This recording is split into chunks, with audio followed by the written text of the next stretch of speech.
Durante años creí que prepararme para casarme era preparar una boda. Pero Lo que normalmente ocurre en estos casos es que el sacramento queda completamente supeditado a la fiesta y lo que se implica. me di cuenta de que había dedicado muchísimo tiempo a imaginar cómo quería que se viera ese día, pero muy poco tiempo a entender qué iba a pasar realmente ese día.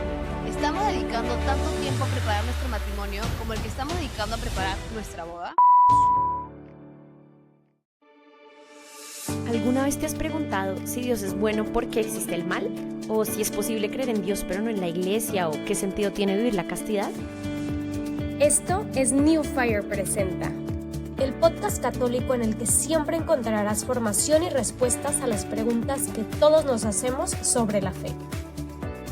Gracias por escucharnos y bienvenidos. Hola a todos y bienvenidos a un nuevo episodio de New Fire Presenta. La semana pasada conversábamos con los queridos sobre una de las decisiones más importantes de cualquier persona. ¿Es esta la persona con la que quiero pasar el resto de mi vida? Y si todavía no han visto ese episodio, vayan a verlo, porque hoy quiero partir desde el momento en que esa pregunta ya tiene respuesta. Ya hubo pedida de mano, ya dijeron que sí, ya empezaron a soñar con la boda. ¿Y ahora qué? Porque si somos sinceros, la mayoría de las parejas hacen exactamente lo mismo. Empiezan a buscar el vestido, la iglesia, las flores, el fotógrafo, la música. Y de pronto, toda la energía se va en preparar un solo día. Y no tiene nada de malo. A mí también me pasó. Durante años creí que prepararme para casarme era preparar una boda. Pero fue recién durante mi compromiso que descubrí que preparar una boda y preparar un matrimonio no son exactamente lo mismo. Me di cuenta de que había dedicado muchísimo tiempo a imaginar cómo quería que se viera ese día, pero muy poco tiempo a entender qué iba a pasar realmente ese día. ¿Qué significa el sacramento del matrimonio? Porque la misa es el corazón de la celebración. ¿Cómo se escogen las lecturas, las peticiones? ¿Qué está pasando realmente cuando una pareja se dice sí delante del altar? La verdad es que nadie me había explicado esas cosas y sinceramente ojalá alguien hubiera tenido esa conversación conmigo antes de casarme. Así que en este episodio quiero compartirles algunas de las cosas que más nos ayudaron a prepararnos para el matrimonio y a descubrir la belleza y la profundidad de este sacramento. Y antes de empezar, les quiero contar una cosita. Este episodio también es un piloto. Hasta ahora en New Fire Presenta hemos tenido conversaciones con sacerdotes, expertos y matrimonios. Y ese formato nos encanta y va a seguir siendo una parte muy importante del proyecto. Pero también queremos empezar a probar de vez en cuando episodios como este, donde podamos profundizar juntos en un tema de una manera más directa y cercana. Así que cuando termine el episodio, me encantaría que me cuenten qué les pareció este formato, si les gustaría seguir viendo episodios así y qué otros temas les gustaría que conversemos. Ahora sí, empecemos. Para no perdernos entre tantos detalles, quiero ordenar esta conversación alrededor de un solo sí. Antes de llegar al altar, hay 5 cosas que vale la pena entender. ¿A qué le estás diciendo que sí? ¿Qué estás prometiendo con ese sí? ¿Qué hace Dios con esa promesa? ¿Cómo la iglesia la celebra? ¿Y cómo te preparas para vivirla? Cuando esas 5 cosas están claras, la boda deja de ser una suma de pendientes y empieza a convertirse en la preparación consciente de una vocación. Lo primero a entender es a qué le estamos diciendo sí. Porque cuando alguien se está comprometiendo, puede sentir que le está diciendo sí a compartir una casa, formar una familia o construir un proyecto de vida con la persona que ama.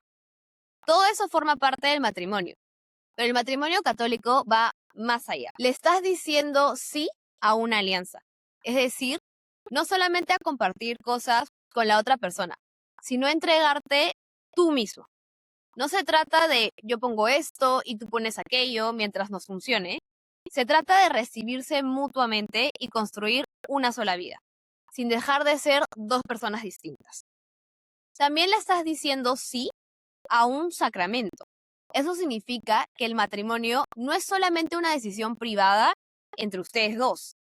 Cristo toma esa alianza humana y la convierte en un camino real de encuentro con Él, de santificación y de misión. Y le estás diciendo sí a una vocación. No solamente a ser felices juntos, aunque claro que deseamos ser felices. Es un llamado concreto a aprender a amar, a ayudar al otro a acercarse a Dios, a formar un hogar y si Dios los llama a tener hijos, a recibirlos y educarlos en la fe. Entonces, prepararse para el matrimonio empieza por comprender esto. No están organizando solamente el día en que comienza una nueva etapa. Están eligiendo la forma concreta en la que quieren entregar su vida, amar y caminar hacia Dios. Y una vez que entiendes a qué le estás diciendo sí, aparece la siguiente pregunta, que es todavía más concreta. ¿Qué estás prometiendo exactamente cuando pronuncias ese sí delante del altar? Ahora, el consentimiento no es una frase romántica ni la parte de la ceremonia que uno repite porque así toca, ¿no? Es el acto por el que los esposos se entregan y se reciben mutuamente. Por eso, antes del consentimiento, la iglesia hace preguntas muy concretas. Primero pregunta si vienen libremente. Nadie puede obligarte, presionarte o decidir por ti. El matrimonio nace de una decisión libre, porque una entrega que no es libre no puede ser una verdadera entrega. Después pregunta si están dispuestos a amarse y respetarse durante toda la vida. Es decir, el sí no tiene una fecha de vencimiento, ni depende de que todo salga como lo imaginamos. Es una promesa de fidelidad y permanencia. También cuando cambian las circunstancias, aparecen dificultades o el amor deja de sentirse tan sencillo como al comienzo. Y también pregunta si están dispuestos a recibir de Dios los hijos y a educarlos según la fe. Eso nos recuerda que el amor matrimonial no está llamado a encerrarse únicamente en la pareja. Es un amor abierto a dar vida, a servir y a convertirse en hogar para otros. Por eso cuando una pareja dice sí, acepto, no está prometiendo que nunca se va a equivocar, que nunca va a discutir o que siempre va a sentir exactamente lo mismo. Está prometiendo algo más serio, que va a elegir libremente al otro, que va a entregarse con fidelidad, que va a permanecer y que va a vivir un amor abierto a la vida. Y aquí aparece una tensión muy real. La promesa es enorme, pero quienes las hacemos seguimos siendo personas limitadas. Nos cansamos, nos herimos, nos cuesta perdonar y no siempre sabemos amar bien. Entonces, ¿cómo se sostiene una promesa así durante toda la vida? Y es donde entendemos por qué el matrimonio es un sacramento y por qué eso importa tanto. Cuando dos bautizados celebran válidamente el matrimonio, esa alianza se convierte en sacramento. Dios no sustituye la decisión de los esposos ni promete vivir el matrimonio por ellos. Toma ese consentimiento libre y les concede una gracia propia para que puedan vivir lo que acaban de prometer. ¿Y qué significa esa gracia en la vida real? No significa que desaparezcan los problemas, no significa que nunca van a discutir o que todo se va a volver fácil. Significa que el amor de los esposos ya no depende únicamente de sus propias fuerzas, porque el amor humano, por sí solo, tiene límites. Todos somos imperfectos. Nos cansamos, nos equivocamos, nos cuesta pedir perdón y también perdonar. Hay días en los que elegir al otro sale naturalmente y otros en los que exige una decisión consciente. El sacramento no reemplaza ese amor, lo fortalece. Les da la ayuda de Dios para volver a elegirse, recuperar la unidad cuando se ha herido, crecer en fidelidad y aprender a amar de una manera cada vez más parecida a la de Cristo. Pero la gracia no funciona como magia. Hay que recibirla y cooperar con ella. Se alimenta en la oración, en la Eucaristía, en la reconciliación, en el perdón cotidiano y en la decisión concreta de dejar que Dios entre en la relación. Por eso la Iglesia llama al matrimonio una vocación, porque los esposos no son solamente los que comparten la vida, se ayudan mutuamente a crecer en santidad y a llegar al cielo. Y si eso es lo que está ocurriendo espiritualmente, la siguiente pregunta es lógica. ¿Cómo hace la Iglesia visible todo esto el día de la boda? La celebración del matrimonio no es entonces una colección de tradiciones bonitas. Tiene una secuencia muy clara, y cada parte expresa algo de lo que acabamos de explicar. Primero, una precisión importante. El matrimonio católico puede celebrarse dentro de la misa o, según las circunstancias, fuera de ella. La Eucaristía no es lo que hace válido el matrimonio. El matrimonio nace del consentimiento. Pero cuando se celebra dentro de la misa, todo queda enmarcado en la entrega de Cristo, que es la fuente y el modelo del amor de los esposos. La celebración comienza con la liturgia de la palabra. Y el orden ya nos enseña algo. Antes de que los esposos pronuncien su palabra, ellos escuchan la palabra de Dios. Las lecturas no están para describir la historia romántica de la pareja, sino para mostrarles el amor al que Dios los está llamando. Después comienza propiamente el rito del matrimonio. El sacerdote pregunta por la libertad de los novios, su disposición a amarse para toda la vida y su apertura a recibir y a educar a los hijos. No son preguntas decorativas. La Iglesia verifica públicamente que ambos entienden y quieren asumir el mismo compromiso. Luego viene el consentimiento. Ese es el centro del rito. En la tradición latina de la Iglesia, los esposos son quienes se confieren mutuamente el sacramento al expresar libremente su consentimiento. El sacerdote no reemplaza ese sí, lo recibe en nombre de la Iglesia y pide a Dios que confirme la entrega que los esposos acaban de hacer. Después se entregan los anillos. Los anillos no crean el matrimonio. El matrimonio ya ha nacido del consentimiento. Los anillos son el signo visible de la alianza y el recordatorio cotidiano de la fidelidad prometida. También está la oración de los fieles, donde la comunidad deja de ser simplemente espectadora y reza por los nuevos esposos, por sus necesidades y por la Iglesia y el mundo. El matrimonio se celebra ante una comunidad porque la nueva familia también tiene una misión dentro de ella. Y uno de los momentos más importantes es la bendición nupcial. Allí la Iglesia reza específicamente sobre los esposos y pide para ellos unidad, fidelidad, fortaleza, fecundidad y perseverancia. Es una oración para la vida que empieza después de la boda, no solamente para que ese día salga bien. Finalmente, cuando el matrimonio se celebra dentro de la Santa Misa, los esposos participan de la Eucaristía. Cristo se entrega completamente por amor, se convierte en el modelo y el alimento de la entrega que ellos acaban de prometer.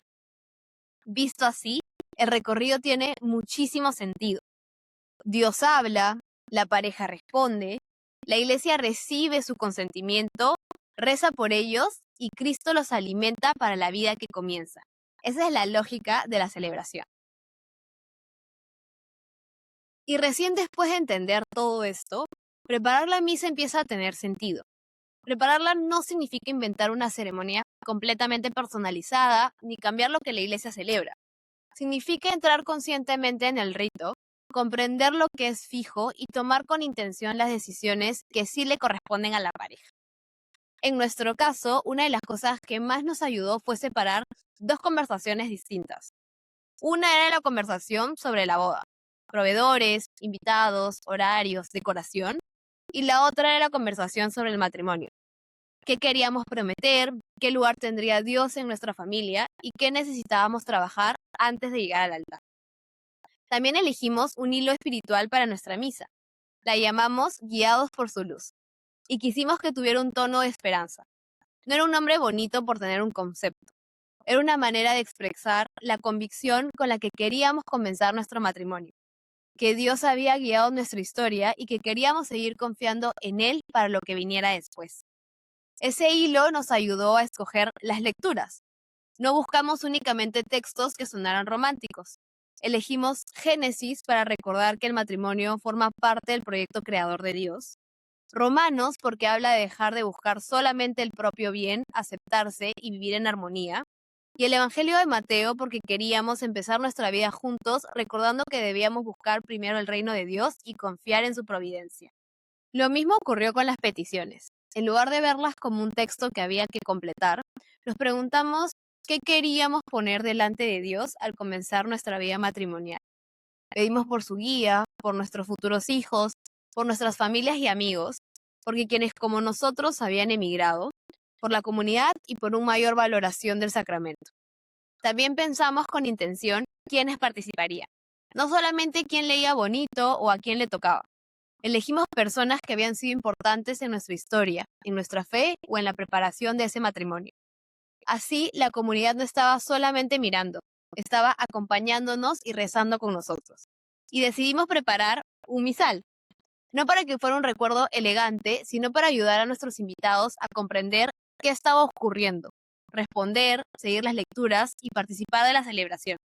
Con el tiempo terminó convirtiéndose también en un recordatorio de las conversaciones y decisiones con las que quisimos comenzar nuestro matrimonio. También nos ayudó muchísimo contar con personas que nos acompañaran y nos hicieran preguntas que nosotros solos quizás no nos habríamos hecho. En nuestro caso, una de esas personas fue el hermano Nicolás, que participó de cerca en la preparación de nuestra misa.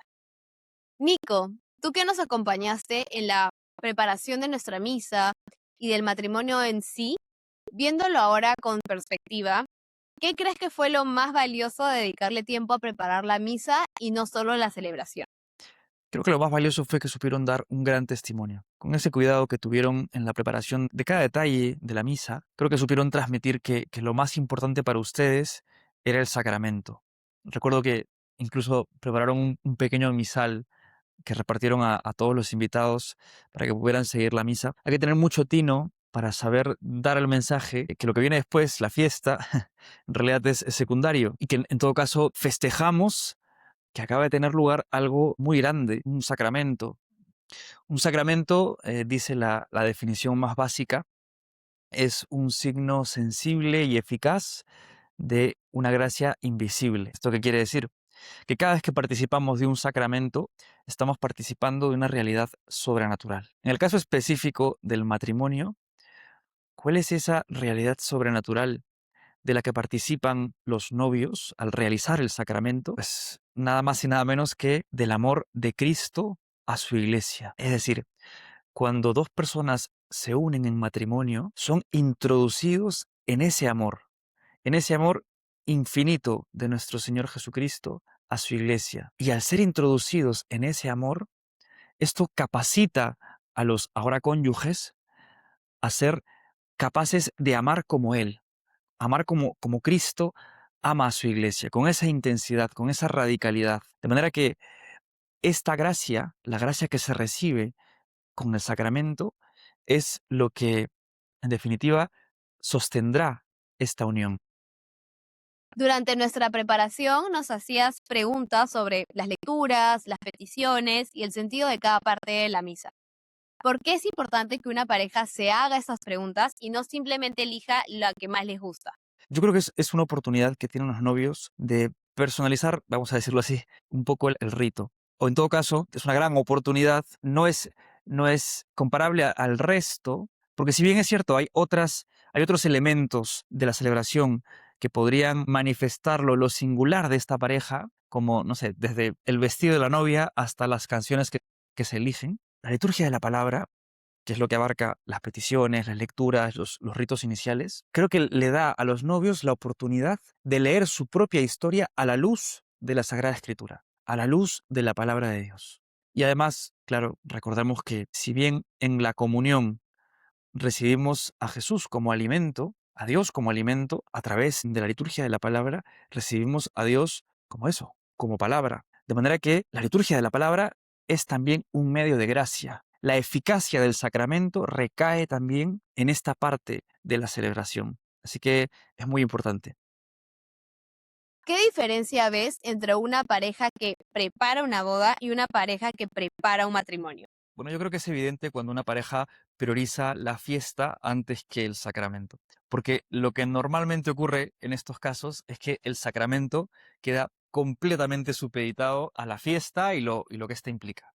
Por ejemplo, típico proceder de una pareja que prioriza la fiesta, suelen escoger y reservar primero el local donde se va a celebrar y solo entonces empiezan a buscar iglesia y de preferencia una iglesia que esté cerca para así facilitar el desplazamiento. Es más, si el rito pudiese llevarse a cabo en el mismo local, pues mejor. Mientras que una pareja que, por el contrario, aprecia especialmente el rito sacramental, procura que la celebración se lleve a cabo, qué sé yo, en la parroquia de toda la vida de alguno de los dos novios, o escogen una iglesia que por su nombre o por el patrón, la patrona a la que está dedicada esta iglesia, tiene un significado especial en su camino de fe o en su historia de vida. Esta suele ser una típica diferencia. Luego, los que están más preocupados por la fiesta son los típicos que buscan el curso prematrimonial con la menor cantidad posible de sesiones, mientras que las otras parejas buscan a un sacerdote de confianza o están preguntando qué parroquias imparten bien este curso y suelen ser procesos más prolongados, de hecho. Y otra diferencia también podría ser que los que priorizan más la fiesta, la parte del rito, ¿no? El ensayo del rito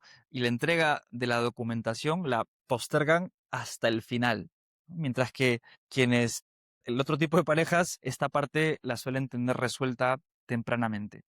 ¿Y qué te gustaría que toda pareja entendiera antes de llegar al altar? Yo creo que tienen que tener claro que el matrimonio es una vocación.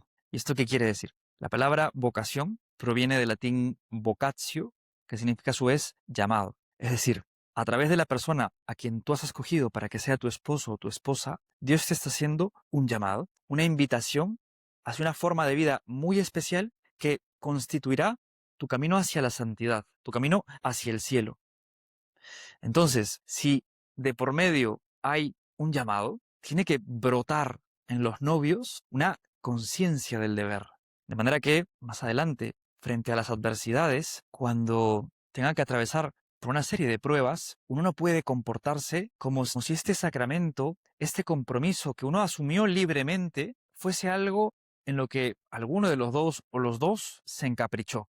¿Cómo se consigue esto? Pues esta conciencia del deber tiene que cultivarse, porque si de por medio hay un llamado, eso quiere decir que se puede responder mejor o peor a este llamado. Se puede honrar mejor o peor esta vocación. ¿Y cómo se logra eso?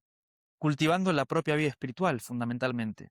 Evidentemente, hay también otras dimensiones humanas que son importantes, pero en lo que atañe a lo espiritual, nuestra vida de intimidad con Dios, en la medida en que la cultivemos más, seremos mejores cristianos, creceremos como cristianos y en consecuencia seremos mejores esposos. Y solo entonces estaremos en la posibilidad de alcanzar el ideal, que es amar como Cristo amó y ama a su iglesia.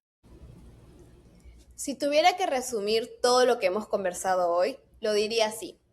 Antes de llegar al altar, asegúrense de entender a qué le están diciendo sí.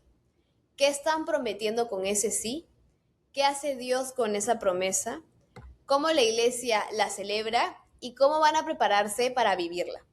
Porque el matrimonio no empieza cuando encuentran la iglesia, compran el vestido o envían las invitaciones. Empieza a construirse desde el compromiso, en cada conversación honesta, en cada momento de oración y en cada decisión que toman juntos. Así que quiero dejarles una acción muy concreta. Esta semana separen un momento, sin hablar de proveedores, presupuesto ni pendientes de la boda. Siéntense juntos y pregúntense, ¿estamos dedicando tanto tiempo a preparar nuestro matrimonio como el que estamos dedicando a preparar nuestra boda? Y si la respuesta es no, no se asusten ni se sientan culpables. Simplemente decidan empezar. Porque no se trata solamente de prepararse para decir sí una vez delante del altar. Se trata de prepararse para seguir diciendo ese sí durante toda la vida. Cuéntenme en los comentarios qué les pareció este piloto, qué parte les ayudó más y qué otras preguntas sobre la fe, las relaciones y vida espiritual les gustaría que conversemos en este formato. Nos vemos en el próximo episodio de New Fire Presenta. Bye bye. Si te gustó este episodio, no olvides compartirlo. Recuerda prender la campanita para que no te pierdas ninguno de los episodios de New Fire Presenta y síguenos para más recursos formativos en bnewfire.com y en Instagram como @bnewfire.